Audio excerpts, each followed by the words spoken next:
अस्सलाम वालेकुम जी। ਪਿੰਡਾਂ ਵਾਲੇ ਸਾਰੇ ਭੈਣ ਭਰਾਵਾਂ ਵਾਸਤੇ ਅਸੀਂ ਅੱਜ ਸਪੈਸ਼ਲ ਵੀਡੀਓ ਲੈ ਕੇ ਆਏ ਆ।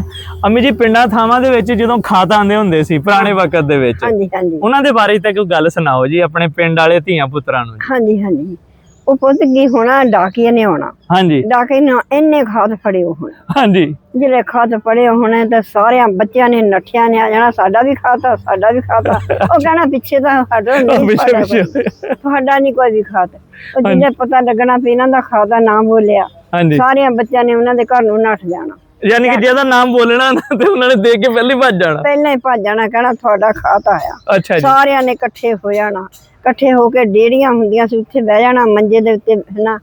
ਇੱਕ ਬੁੜੀ ਨੇ ਕਹਿਣਾ ਕਿਸੇ ਨਾ ਕਿਸੇ ਨੇ ਕਿ ਮੇਰਾ ਪੁੱਤ ਪੜਿਆ ਆ ਗਿਆ ਬਾਹਰੋਂ, ਮੈਂ ਭੇਜਦੀ ਹਾਂ ਵੀ ਉਹ ਤਾਂ ਸ਼ਹਿਰ ਗਿਆ ਸੀ, ਉਹ ਆਇਆ ਹੋਇਆ, ਮੈਂ ਉਹਨੂੰ ਲੈ ਕੇ ਆਂਦੀ। ਕੋਈ ਸਮਝ ਵਾਲਾ ਖਤ ਪੜਦਾ ਹੁੰਦਾ ਸੀਗਾ। ਅੱਛਾ ਜੀ। ਤੇ ਬਾਜੇ ਇਦਾਂ ਵੀ ਸੀ, ਪਹਿਲਾਂ ਪੜ੍ਹੀ ਜਾਂਦੇ ਸੀ, ਅਗਲਾ ਤੰਗ ਆ ਜਾਂਦਾ ਸੀਗਾ ਹੈ, ਤੇ ਉਹਨੇ ਨਾ ਖਤ ਪੜਨਾ, कहना अस्सलाम वालेकुम के बाद अर्ज है कि हम सब खैरियत से हैं, खुदा बंद करीब से नेक मतलूब चाहता हूँ कि हाँ तुम भी खैरियत से होंगे। वाह वाह वाह। कि इतनी देर हो गई कोई जवाब नहीं मिला। हाँ। कि फिर वो सारी खैर खैरियत लिख के महल्ले वालियां दा भी पुछना, महल्ले वालियां दा सारियां नूं दुआ सलाम, फलाने नूं दुआ सलाम, फलाने नूं। अम्मी जी, ਜਿਹੜਾ ਫਿਰ ਖਾਤ ਪੜਨੇ ਵਾਲਾ ਉਹਨੂੰ ਮੰਜਾ ਸਪੈਸ਼ਲ ਦੇਣਾ, ਉਹਨੂੰ ਮੰਜੇ ਦੇ ਉੱਤੇ ਬਿਠਾ ਲੈਣਾ ਤੇ ਬਾਕੀ ਸਾਰੇ ਇਦਾਂ ਕਰਕੇ ਬੈਠੇ ਹੁੰਦੇ ਸੀ, ਉਹਦੇ ਮੂੰਹ ਵਾਲੇ ਦੇਖਣ। ਫਿਰ ਉਹਨੂੰ ਪੱਖੀ ਝੱਲਣੀ। ਵਾਹ ਵਾਹ ਵਾਹ ਵਾਹ। ਪੱਖੀ ਝੱਲਣੀ, ਉਹਨੇ ਫਿਰ ਖਾਤ ਪਾ, ਜਿਹਦੇ ਪੁੱਤ ਦਾ ਖਾਤਾ ਨਾ, ਉਹਨੇ ਉਸ ਪੁੱਤ ਨੂੰ ਲੈ ਪੁੱਤ ਮੈਂ ਤੈਨੂੰ ਪੱਖੀ ਝੱਲਾ। ਵਾਹ ਵਾਹ।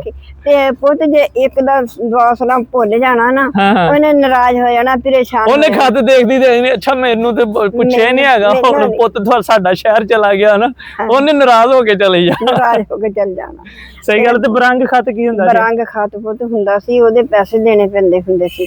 ਇੱਕ ਕਾਗਜ਼ ਹੁੰਦਾ ਸੀ, ਉਹਦੇ ਵਿੱਚ ਦੂਰਾ ਕਰਕੇ ਕਾਗਜ਼ ਪਾਇਆ ਸੀ, ਉੱਪਰ ਰੈਸ ਲਿਖਿਆ ਹੁੰਦਾ ਸੀ, ਤੇ ਨੁੱਕਰ ਪਾੜੀ ਹੁੰਦੀ ਸੀ, ਤੇ ਨੁੱਕਰ ਪਾੜੀ।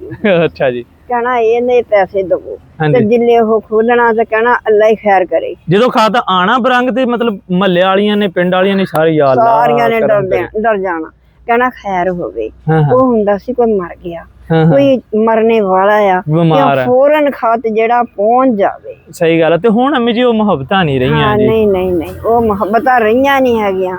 ਉਹ ਤੇ ਇੱਕ ਥਾਂ ਬਹਿੰਦੇ ਸੀ, ਕੋਈ ਪਤਾ ਨਹੀਂ ਸੀਗਾ ਇਹਦੀ ਕੀ ਬਰਾਦਰੀ ਆ, ਇਹ ਕੌਣ ਆ, ਉਹ ਕੌਣ ਆ, ਸਾਰੇ ਇਕੱਠੇ ਹੋ ਕੇ ਬਹਿੰਦੇ। ਅੰਮੀ ਹੁਣ ਤੇ ਸ਼ਹਿਰਾਂ ਦੇ ਵਿੱਚ ਖਾਸ ਤੌਰ ਤੇ ਨਾਲ ਗੁਆਂਢੀ ਦਾ ਨਹੀਂ ਪਤਾ, ਤੇ ਪਿੰਡ ਦੇ ਵਿੱਚ ਅੱਲਾ ਦਾ ਸ਼ੁਕਰ ਹੈ ਹਾਲੇ ਵੀ, ਲੇਕਿਨ ਕਾਫੀ ਵਕਤ ਚੇਂਜ ਹੋਇਆ, ਤੇ ਪਿੰਡਾਂ ਵਾਲਿਆਂ ਨੂੰ ਹਾਲੇ ਵੀ ਅਸੀਂ ਇਹੀ ਮੈਸੇਜ ਦਵਾਂਗੇ, ਆਪਣੀ ਸਕਾਫਤ ਨੂੰ ਤੁਸੀਂ ਸਾਰੇ ਭੈਣ ਭਰਾਵਾਂ ਨੇ ਬਚਾਉਣਾ ਆ।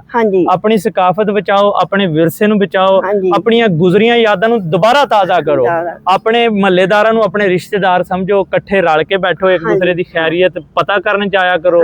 ਮਕਸਦ ਇਹ ਆ ਸਾਡਾ ਕਿ ਅਸੀਂ ਸਾਰੇ ਇਕੱਠੇ ਰਹੀਏ। ਆਪਣੇ ਬੱਚਿਆਂ ਤੱਕ ਇਹ ਵੀਡੀਓ ਲਾਜ਼ਮੀ ਸ਼ੇਅਰ ਕਰਿਓ, ਕਿਉਂਕਿ ਅਸੀਂ ਯਾਦ ਕਰਾਵਾਂਗੇ ਤੁਹਾਨੂੰ ਆਪਣੀ ਸਕਾਫਤ ਯਾਦ ਆਏਗੀ।